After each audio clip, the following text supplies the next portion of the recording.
Ngayong gabi sa reaksyon, silipin natin ang mga balita sa likod ng mga headline. Sanay na kami dito, ang ano lang namin dito, maalon. Dahil kasi pag may bagyo, umaano talaga ito, hinahampas ng tubig. Nagpapaalam na po ako sa parents ko, naalagaan nila yung anak ko. Kasi ayoko na po talaga, sawang-sawa na ako sa mga problema.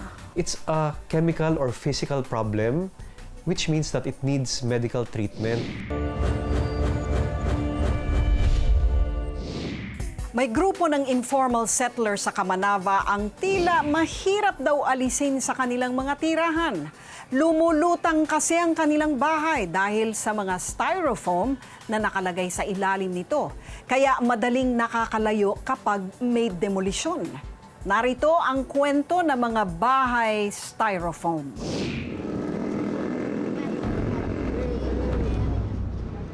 Sa dami ng mga palutang-lutang sa ilog na ito, aakalain niyo bang may isang komunidad ang kasamang sumasabay sa agos ng tubig nito?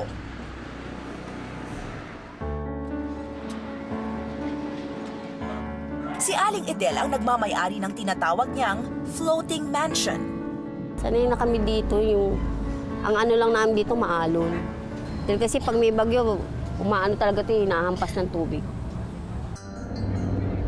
Simple lang raw manirahan sa ibabaw ng ilog. Biro nyo, pinulot-pulot ng mga styrofoam ang nagpapalutang sa mga bahay dito. Kailangan lang naman nila palitan ng styro paminsan-minsan, pero madali naman itong hagilapin. Si Aling Amelia, kapitbahay ni Aling Edel, naabutan pa nga naming abala sa pagkolekta ng materyales para sa kanyang bahay. Tatali niya yung ganyan para may tubig mang dumating, yung mga bangkang malalaki na demotor papasok, hindi siya lalabas kasi nakatali siya eh. Ngayon, may iba pang uling sako na ganito, pag didikit-dikitin, tsaka tatalian sila. At kung banyo ang pinag-uusapan, wala nang pa-flush-flush pa ang kubeta. Katulad niya, ang kubeta namin dito, kaprasong butas lang kasi. Minsan dito na lang tumatay mga anak ko sa may tulay. Diyan, sa dagat.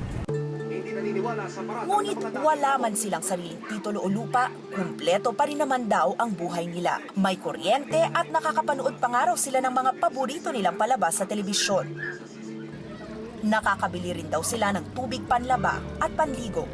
Nawasa, kamukha nito.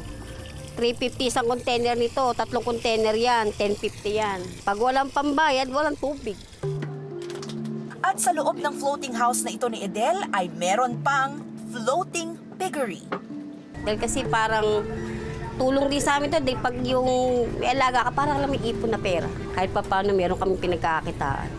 Dito ang floating community sa bahaging ito ng Caloocan at hanggang sa ngayon ay nananatili ang halos 70 pamilyang umaasa lang sa biyaya ng styro para manatiling nakatayo ang itinuturing nilang tahanan. At ang pinakapatok sa lahat, oras na nakakatunog sila ng demolisyon sa bandang lugar nila, madali silang nakakalikas, bit-bit ang buong bahay. Dinanas namin yung sabi, ngayon din pa, aalis kayo dyan. Dahil nga ginawa namin, hinila kaya to. Dahil kasi bawal daw dito sa lugar na to'y dumikit. Hinila namin, pumunta naman kami sa kabila. Tapos nung nawala naman sila umalis, binalik na uli namin.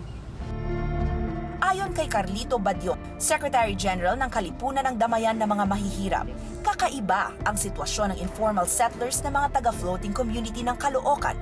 Sa lubhang pakikibagay nila sa lugar, hindi na nila alintana kung tuluyan man silang anurin ng tubig. Ay, ito ngayon, tataas ang tubig. Kailangan wag tayong umano ng husto rito at napakataas. Nakapag-adjust na sila roon kasabay ng kanilang pang-araw-araw na kinabubuhay. Nakapagpatayo ng relocation site para sa mga informal settlers ang gobyerno ng Navotas sa Barangay Tanza. Inilibot kami ni Relocation Site Administrator Andrew Terrado. Ito pong nakatayo ngayon dito na gantong style, may 200 houses na po siya. Ang may nakatira, nasa 150. Yung 50 kasi wala pa akong linya ng kuryente. So hindi naman po kasi binibigay sa mga beneficiaries yung bahay nang walang tubig at kuryente. Meron po tayong multipurpose hall, library, kindergarten, tsaka daycare. Pero ang problema, Hindi naman daw matukoy kung aling gobyerno ang nakakasakop sa mga taga-floating community.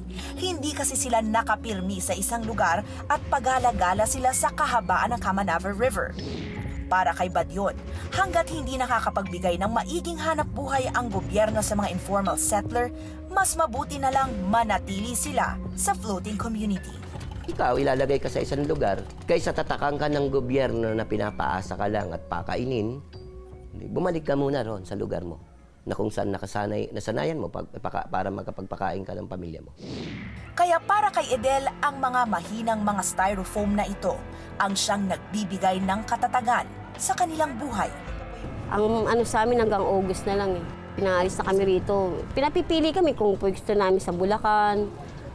Ang daing lang naman namin dahil kasi sa dagat ang hanap buhay namin kahit man sa tabing dagat din kami ilagay. Kung tutuusin, ang mga taga-floating community ay wala namang inaagawang lupain kahit kanino. Hindi sila maituturing na squatter. At nagawa pa nilang maging malikhain sa binabasurang styro. Kaya sino nga ba ang makapagsasabing hindi nakaangkla sa karangalan ang floating community na ito?